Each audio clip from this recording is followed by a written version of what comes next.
dans une profonde dépression. Et c'est de là que part notre super fanfiction. On est votre safe place, nos aventures elles sont space. Alors suis cette chanson dans cette super fanfiction.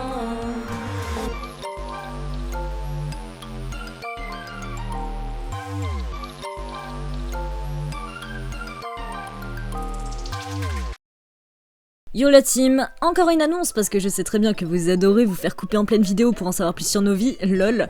En plus j'ai plein de trucs à vous dire donc je vais pas vous donner de timecode, comme ça vous pouvez pas passer parce que c'est important, t'as capté. Alors du coup, déjà en ce qui concerne les résultats du concours, sachez qu'ils arriveront bientôt. Normalement, on procrastine pas, hein. Vraiment c'est juste qu'on a la flemme. Du coup quoi qu'il en soit on va se dépêcher, on va vous transmettre ça rapidement. Et en fait on essaye de faire les choses bien, c'est pour ça que ça prend du temps, t'as capté. Deuxième annonce, du coup on a un nouveau monteur qui va rejoindre l'équipe à partir de la semaine prochaine, c'est ce maxi beau gosse de Xeniort, voilà. Du coup c'est comme la dernière fois, hein. Ça veut dire que si l'épisode il pue la merde, c'est de sa faute, comme You et Yoon, voilà, il n'y a pas de changement, hop là dans ta gueule. Ensuite, on a récemment passé les 6K. Ouais, youpi, merci vous êtes trop basés la team, trop cool. Et comme vous le savez peut-être, en tout cas les vrais le savent, les 6K ça impliquait un truc, ouais. Ça impliquait la sortie sur YouTube du bêtisier. Et ouais, le bêtisier de la team Pookie. Je sais ce que vous vous dites, mais comment est-ce qu'ils peuvent faire un bêtisier d'un truc qui est déjà super drôle? On a réussi. Mais ouais, faut que vous voyez ça, vraiment c'est trop bien. Du coup maintenant je sais que vous allez vous demander un truc. Imad, il y a 6100 abonnés maintenant, what the fuck, vous attendez quoi pour le sortir? Clem. Ouais, on attend Clem parce qu'en fait elle a commencé à monter hier soir, voilà. Du coup, évidemment, elle s'excuse de son retard, hein, voilà, mais je vais la laisser s'exprimer à ma place. Et voilà, team, le bêtisier, il arrivera quand il arrivera, et niquez vos mères. Bref, du coup, voilà, elle s'excuse, évidemment, pour la gêne occasionnée, et je vous souhaite un bon visionnage de l'épisode. D'ailleurs, épisode 20, très long épisode, j'espère que vous allez kiffer. Mon cellulaire portatif vibra dans ma poche. Ça y est, pas encore. Je sortis mon téléphone tremblante. C'est bel et bien un message de Gossip Girl. Alors, qui va y passer cette fois? J'ouvre la notification du Skyblog. What the fuck? Debra? Comment ça Debra écrit sur elle-même? Elle a craqué ou quoi? Je lis le message. Yolé quoi coupez-vous? Aujourd'hui nous allons parler de cette grosse nulle de Debra. Même si c'est vrai qu'elle a un beau cul et que ça va être dur de lui trouver des défauts, on peut quand même essayer. Enfin bref, dans tous les cas, ce message prouve bien qu'elle n'est pas derrière le compte de Gossip Girl XD, qui serait assez machiavélique et méchant pour écrire sur soi-même et donc se disculper. Certainement pas elle, parce que même si elle est extrêmement charismatique, elle n'a probablement pas eu cette idée de génie. Et de toute façon, elle ne met pas à la fin de ses phrases, parce que ce l'est pas. Enfin bref, Debra, elle est trop nulle, bouh. C'est qu'une grosse méchante qui vole la place des gens. Elle aurait jamais dû revenir dans ce lycée. Elle devrait repartir faire sa carrière de chanteuse qui flatte. D'ailleurs, en parlant de ça, Castiel veut rejoindre son groupe alors qu'il est trop nul. MDR JPP. D'ailleurs, Castiel, on est d'accord. C'est vraiment le mec qui se croit drôle et spirituel alors qu'il est juste chiant.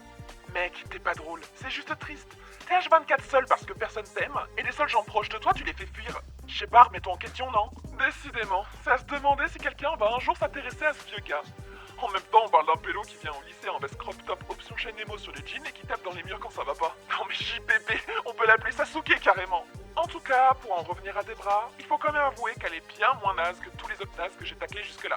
Bref, j'ai pas grand-chose à dire de plus, mais je reviens bientôt avec un vrai sujet intéressant. Xuxo, Gossip Girl. Non mais je rêve. Je relis le message 6 fois pour être sûre d'avoir bien lu. Mais quelle grosse cruche! Personne va croire à ça quand même! Mais tandis que je tombais des nues, Akane arriva vers moi, suivie d'une Debra pleurante. Enfin, pleurante, c'est ce qu'elle essayait de jouer comme émotion. Mais bon, vu qu'elle floppe... Yuki, tu te fiches de moi, j'espère. D'abord moi, maintenant Debra? Attends, what? Tu peux lâcher ma veste, STB? Comment ça, tu m'accuses? C'est genre hyper évident que c'est pas moi. Je te connais par cœur, Yuki. Les ne trompent personne. On s'est fait passer pour moi. C'est Debra, elle floppe grave. C'est exactement ce qu'a dit Gossip Girl. Ouah, tu vois, je te l'avais dit. Sniff. Debra te connaît même pas, elle aurait jamais pu savoir que tu dis ce genre de choses. Cette fois c'est trop, on va en parler à la directrice. C'est du harcèlement. Akane, attends, fais pas ça. Je t'assure que c'est pas moi. Mais lorsque je m'apprêtais à la retenir, Castiel arriva vers moi. Alors comme ça, je suis chiant. Mais c'est pas vrai, tu vas pas t'y mettre. Je t'ai déjà dit que c'est Debra qui... Arrête avec ça, non mais sérieux, t'es insupportable. Je m'arrêtais de parler. Il est sérieux là? Il croit qu'il parle à sa daronne? Je ne répondis rien, trop choquée pour dire quoi que ce soit. J'ai bien lu le post. Si c'est vraiment ce que tu penses de moi, alors effectivement, dégage. Je veux plus te voir non plus. Et je sais pas, plus personne veut te parler, remettons en question, non? Même ta meilleure pote te fuit. T'as même réussi à me faire partir de la pire des manières. Tu mérites ce qui t'arrive pour le coup. Je ne répondis rien, baissant la tête. Cet imbécile ne se rend même pas compte du mal qu'il me fait. Il s'en alla sans un mot de plus, me laissant au milieu du couloir, les larmes aux yeux. Bon, tu me veux quoi, la brunette? Si tu veux m'insulter, sois un peu plus consistante au moins. Toi aussi, tu es brune. Non, mes cheveux, ils sont noirs comme de l'essence. Pour faire des Y en quad. Ouais, si tu veux. Bon, je voulais te parler, sans cette idiote de Yuki. Hey, Yuki, c'est le seigne, hein, je la lâche plus, hein. T'as surtout trouvé un endroit pour crécher. Sinon, ça aurait été retour dans la poubelle pour toi. Tu veux quoi? J'ai parlé avec le boss. Il n'a pas eu de tes nouvelles depuis un moment. Faut dire que t'es pas très efficace. À part faire ami-ami avec Barbapapa, tu fous quoi? C'est la rue, c'est mes affaires. Et toi, c'est quoi ton plan, grosse pipe girl? Gossip Girl. Et c'est un succès. Non seulement tout le monde déteste Yuki maintenant, mais j'ai aussi réussi à mettre tous les lycées dans ma poche. Eh, tu sais comment on appelle les gens comme toi dans la rue? Des leaders? Des grosses merdes. Et connes en plus de ça. Vu que tu as tout balancé day one. Et alors, personne vous croira. Tout le monde déteste Yuki et personne ne te fait confiance. Et toi, ils te croiront. Gossip Girl. Et c'est un succès. Non seulement tout le monde déteste Yuki maintenant, mais j'ai aussi réussi à mettre tous les lycées dans ma poche. Eh ouais, machine, la prochaine fois, tu fermeras ta gueule. Au lieu de monogamer, trame les méchants Disney. Tu veux dire monologuer? Bref, donne-moi ça. Eh, touche-moi seulement. T'as plus de bras, des bras. Eh, rends-le-moi là. La prochaine fois, tu fermeras ta gueule au lieu de crier victoire, Charlie en Disney. C'est à ce moment-là que je sors de derrière la porte. Des bras. Pendant tout ce temps, elle...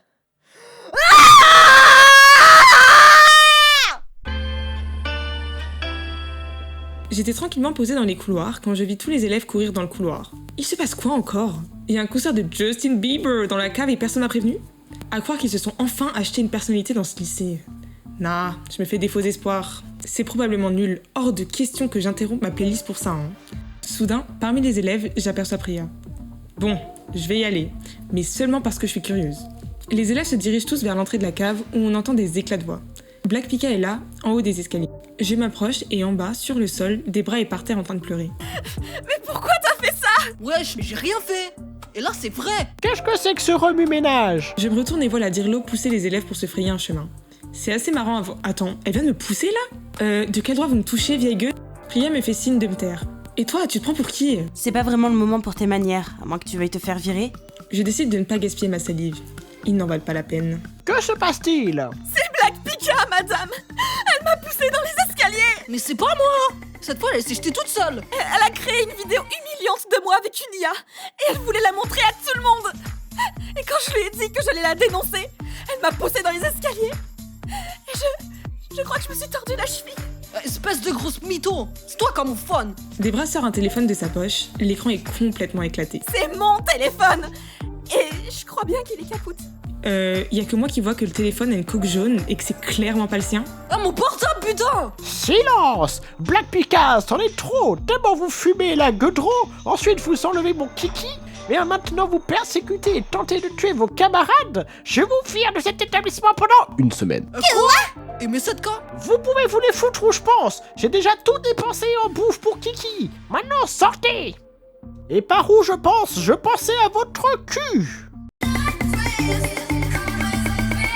La directrice se retourna, furieuse. Je ne l'avais jamais vue dans cet état. On aurait dit un mélange entre Bowser et l'autre pute de Ganon. Akane arriva à ce moment précis. Je pouvais lire le désarroi sur son visage. Mais elle comprit bien vite la scène. Les élèves faisaient encore un brouhaha pas possible autour de moi. Je me sentais complètement seule lorsqu'Akane leva les yeux vers moi. J'y crois pas. Vous avez vraiment dépassé les bornes toutes les deux. Ça vous suffit pas d'être de grosses débiles tout le reste du temps? Faut que vous vous en preniez aux gens qui vous ont rien fait maintenant? Je me figeais. Akane, comment est-ce que tu peux... La ferme, je veux plus t'entendre. Ni toi, ni ta meurtrière de nouvelle BFF. Vous êtes tellement méprisable. Vous approchez plus jamais de moi ou de Debra. C'est clair comme ça? Je me sentais comme un gros caca désormais, me demandant vraiment ce qui pourrait être pire que ça. Alors que je relevais les yeux, je vis Castiel courir vers nous. Ah, ça peut être pire. Debra, qu'est-ce qui s'est passé? Quoi? C'est pas vrai, lui aussi, il... Je sentis mon corps se décomposer. Je vais faire une attaque. Debra s'effondra dans ses bras en pleurs. Tout comme mon cœur qui s'effondra. Pas en pleurs lui, mais bref. Castiel la rassura un moment, et la folle du bus enchaîna. Pitié, chaton. Il faut que tu m'aides. Sniff, je ne veux plus qu'elle m'approche. Elles vont me faire du mal et... Chaton? Pardon? Comment ça, chaton? Et pourquoi Castiel la reprend pas? Moi, il m'aurait envoyé me faire foutre. Ou il se serait foutu de ma gueule pendant 40 ans. C'est que ça doit pas le déranger tant que ça. Je senti mes yeux se gorger de larmes. C'est alors que je remarquais les élèves autour. Et tous les regards braqués sur moi et sur Blackpink. Ah non, elle est déjà partie.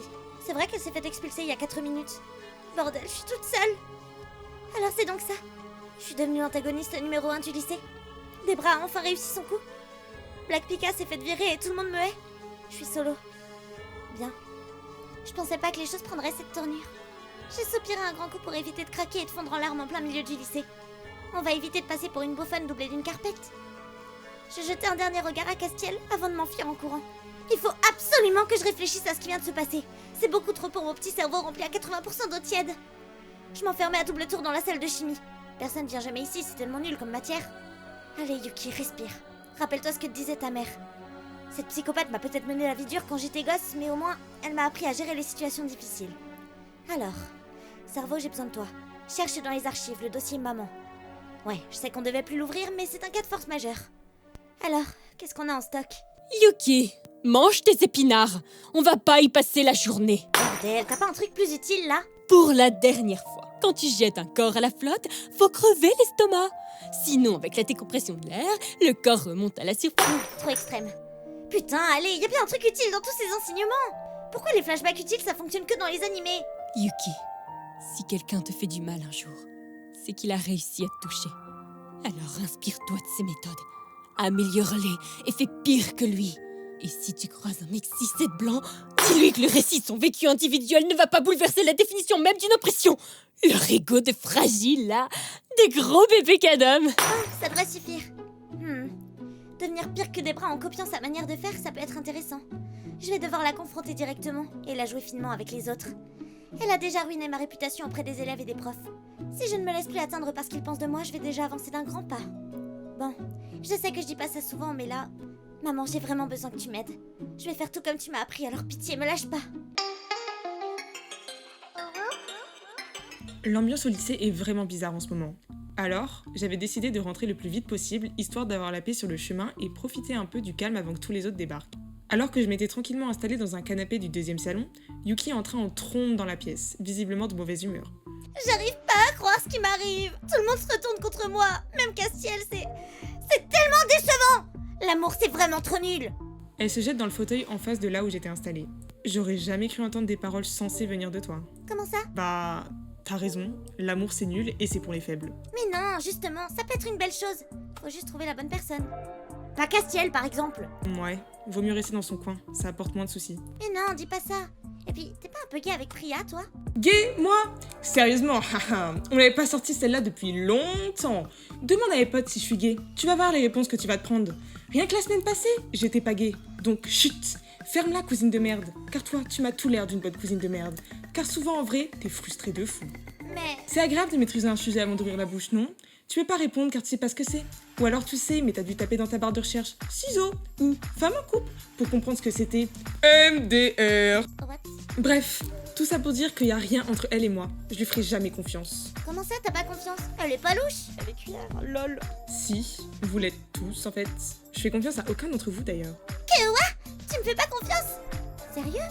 Mais tu me l'as jamais montré? Ah bon? Bah oui, t'es toujours tellement gentil, ça saute pas aux yeux. C'est pas vrai. Oh là là, il lui manque quelques cases quand même, hein. On partage vraiment le même sang? Mais... pourquoi? Tu veux vraiment savoir? Mon background? Bien sûr, je veux que tu me fasses confiance, moi. Je marque un temps d'arrêt.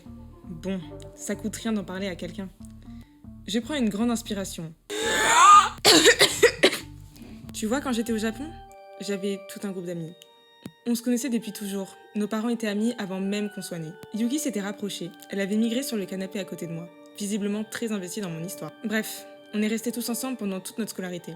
On était inséparables, entre guillemets, comme certains nous appelaient. Yuki hochait la tête, concentrée. Mais bon, rien ne dure pour toujours. Lorsque l'entreprise de mon père a fait faillite et que ma famille a tout perdu, ils m'ont tous tourné le dos. Et ils m'ont vite pris pour cible. Quoi? Mais ça se fait pas! Ouais, comme tu dis. Tout ça pour dire que ça sert à rien de faire confiance aux gens. Dès qu'ils auront plus besoin de toi, ils hésiteront pas à te... Enfin... Tu vois là, le... Enfin bref, dans le dos quoi. Bref, à méditer. Mais non, c'est comme pour l'amour. Il faut juste s'entourer des bonnes personnes. Tout le monde n'est pas mauvais, comme Castiel, Debra, Iris, Akane, Rosa, Violette, Kim, Peggy, Monsieur Fares, Mélodie et tous les gens qui m'ont tourné le dos, quoi. Ouais. Et Lisandre? Mais on s'en fout de lui, son love interest n'est même pas encore introduit. Ah, oups, my bad. C'est vrai qu'on voit plus avant l'épisode 22. Bref, au moins, moi, je serai toujours là pour toi, Nya. Ah ouais?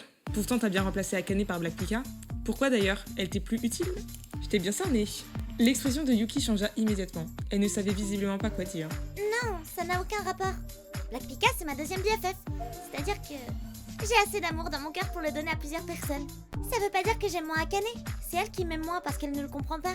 Elle est un peu exclusive, je crois. Je regardais ma cousine en arquant un sourcil. Et bah putain, elle a presque sorti des paroles profondes pour une fois. Mais bon, dans mon tourbillon d'amour tout plein pour tout le monde, j'ai rayé Castiel définitivement. Il mérite pas mon amour, lui et sa Debra. Il mérite de tomber dans un trou tout profond et de jamais sortir. Ah bah non en fait. C'est pas toi qui viens de me dire que tout le monde t'a tourné le dos? T'es obligé de constater que j'ai raison. C'est pas pareil. Ils sont manipulés par cette... Elle se coupa d'elle-même, confuse. Je sais pas, Aiko. Je vois son visage s'attrister. Elle a l'air vraiment perdue et abattue par les événements, miskine. Ça me fait un peu de la peine quand même. C'est bizarre de la voir comme ça. Bon, oublie ça Yuki, viens là. Certes, c'est pas dans mes habitudes, mais il faut savoir faire des exceptions. Je la prends doucement dans mes bras et lui donne une petite tape affective sur la tête. Cadeau. Force. Ouais, voilà. Pourquoi tu me tapes? Bah, c'est affectif, non? Je te réconforte là, je crois. Arrête STP, t'es pas doué. Redeviens comme avant, Baka-chan. Ah ok, bah va te faire foutre, je sais pas quoi faire, du coup, casse-toi. Oh, Aiko, merci. C'est exactement ce que j'avais besoin d'entendre. Tu vois, quand tu veux, t'as un petit cœur tout tendre qui passe sous ce gros caillou qui te sert de cœur, toi aussi. Eh, mais c'est pas cool ça, tu me saoules, c'est chiant. Bah va voir ailleurs, hein, connasse. Quoi? Tu penses que je devrais changer de look et de personnalité pour atteindre des bras? Mais c'est une super idée, Aiko. J'y vais de ce pas. C'est marrant, c'est un peu ce que me disait ma mère dans ma tête tout à l'heure. On n'est pas cousines pour rien. La connexion! Elle se lève d'une traite pour foncer vers sa chambre. Hein? Sa mère? Mais elle est pas en tôle, elle? J'ai monté les marches 4 à 4 jusqu'à ma chambre rose. J'avais marché si vite que je m'étais pété la gueule 2 fois dans les escaliers. Pas le temps de voir si je saigne. Je dois vite mettre au point le plan d'Aiko et de ma mère. J'arrivais devant ma penderie de 300 mètres carrés. C'est parti. Tout bon antagoniste doit avoir une dégaine incroyable. C'est bien connu. Il faut que je sois méconnaissable. L'ancienne Yuki est morte. Il faut que j'endosse mon nouveau rôle à la perfection. Je n'ai plus d'alliés. Je dois avancer seule. Tant pis s'ils me haïssent tous à la fin. Je sais que c'est mon devoir pour que le lycée redevienne un havre de paix dans lequel Gossip Girl n'existe pas. J'ai pris environ 24 minutes à choisir ma tenue. Puis filé dans ma salle de bain privée pour essayer du make-up que j'avais volé à Akane. Elle va me tuer, mais je suis plus à ça près avec elle. La réponse est non. Je lissais soigneusement mes cheveux toujours bouclés. Waouh, ils sont longs en vrai. Ok, je crois que je suis prête. Je me regarde dans la glace. Mon look d'antagoniste est enfin prêt. Attention!